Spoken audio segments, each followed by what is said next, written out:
ሰላም አለይኩም ወራህመቱላሂ ወበረካቱ።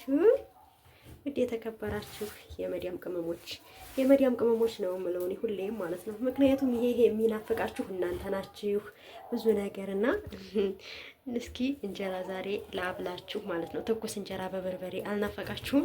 መጋገሩ ሁሉ ነገር ይናፍቃልና ኢንሻአላህ እናንተንም ለዚህ ቀን እንዲያበቃችሁ የዘወትር ዱዓዬን ሁል ጊዜ እመኝላችኋለሁ። እኔም ይችን ቀን በጉጉት ይሄ ሁሉ ይናፍቀኝ ነበር፣ ይሄ ሁሉ ያምረኝ ነበርና እኔ ያማረኝና የነበርኩበት ሁኔታ አሁን እናንተ እየኖራችሁት ነው ብዬ ስለማስብ ነው። ደግሞ እኔ አሁን ላይ የምኖረውን እናንተም ትኖሩታላችሁ በሀገራችሁ ላይ መታችሁ ኢንሻአላህ አብሽሩ።